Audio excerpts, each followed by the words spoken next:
Okay, so this one here, we need to find the value of x when we have something like this. So first of all, let's look at the fives that are within the square root. So we have 5 squared times by 5 to the power of 4 all over 5 to the power of 7. When we multiply and we have the same base, essentially what we do is we add the powers. So we do 2 plus 4, which is 6. So 5 to the power of 6. And then we're going to divide by 5 to the power of 7. When we divide powers of the same base, we subtract the powers. So essentially, we're doing 6 subtract 7, which is -1. So 5 to the power of -1. We have square root 5 to the power of -1. One thing that we need to also remember is this square root in terms of powers is essentially to the power of a half. Because whenever you have a root in power sign, it's the power of 1 over whatever root it is. So because this is square root, that means this square root is going to be to the power of a half. So for instance, 5 to the power of a half is the same thing as square root of 5.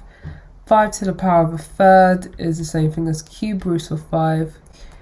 5 to the power of a quarter is the same thing as 4th root 5, and so on and so forth. 5 to the power of -1, whenever we have a negative power, it means that we do the reciprocal.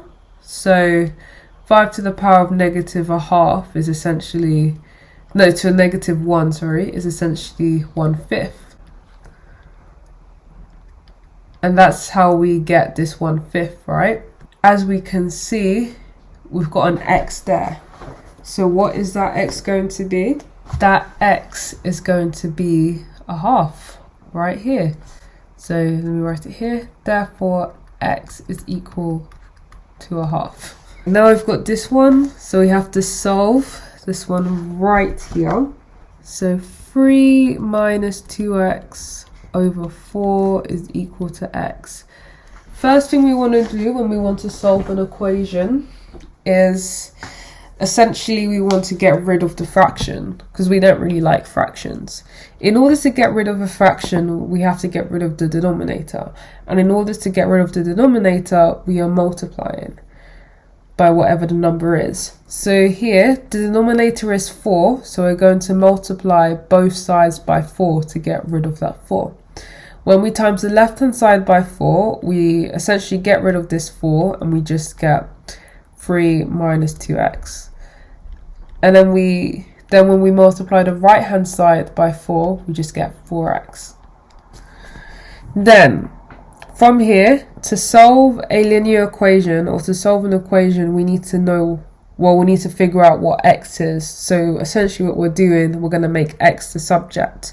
So keep all the x's to one side and all the rest of the numbers to the other side. So let's put the x's to the right hand side. So if we want to get rid of this -2x, what we can do is we can add 2x on both sides. Because if we add 2x on the left hand side, we get 3. We've eliminated that -2x. And then whatever we do to the left, we do to the right. So we add 2x here, so we get 6x. So now that we know that 3 is equal to 6x, we want to work out what x is, as that's what we are solving. In order to eliminate that 6 from 6x, we have to divide both sides by 6.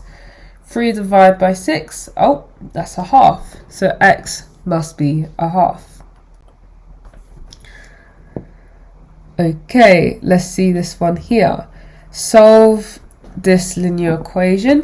So we've got 3x plus 6 is equal to 20 minus 4x. Again, what we do is whenever we want to solve an equation, we want to get all the x's to one side and the rest of the numbers to the other side. So what we can do to make it a bit easier for ourselves is we can put all the x's to the left hand side and the rest of the numbers to the right.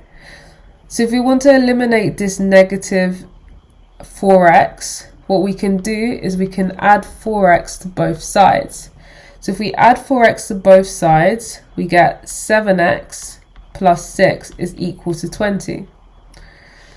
Okay, but we've got this 6 on the left hand side, so what can we do to eliminate that 6? We can subtract 6 on both sides. So then we get 7x is equal to 14. We want to know what x is, we don't want to know what 7x is. So what we can do to eliminate that 7 is divide by 7 on both sides to get x is equal to 2. Whenever we eliminate a number or something, whenever we want to eliminate something from one side, we always do the opposite. So for instance, the minus 4x that we have up here, we added 4x to both sides because essentially we're doing the opposite. Instead of subtracting 4x, we're going to add 4x because we're doing the opposite to what the equation says here. Just like with this 7x is equal to 14, by dividing by 7, we are doing the opposite, because 7x is the same thing as saying 7 times by x. But if we want to get rid of that, we would divide 7x by 7 to then get x. Because 7 divided by 7 is 1. So 1x is equal to 2. Okay, this one here. So again, this one here is preference. So let's actually start doing this one. So 3x over 4 minus 3 is equal to 9. So again, you'll still get your correct answer, but it just depends on what way you want to do it. So for instance, what we can first do is keep the fractions to one side and eliminate the negative 3. And if we do that, we would add 3 on both sides. However, if you want to get rid of the fraction first, we'd times by 4. But an important thing to remember is that when you times by 4, if you are going to use this method, so let's actually times by 4. Just so that you guys can see. So if we times by 4, essentially we are going to times 3x by 4, negative 3 by 4, and 9 by 4. So we get 3x, negative 3 times by 4, which is negative 12, is equal to 36. And then from there we can rearrange the equation to get what x is. So whenever we want to solve for x, we have to keep all the x's to one side and all the rest of the numbers to the other side. So let's put the x's to the left hand side and all the rest of the numbers to the other side. So if we want to eliminate that negative 12, essentially what we need to do is we need to add 12 to both sides. So if we add 12 to both sides, we get 3x is equal to 48. Okay, we want to know what x is. We don't really care about what 3x is.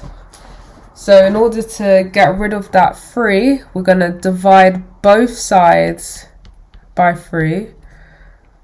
So we're going to do 48 divide by 3, which is 16. So x must be 16.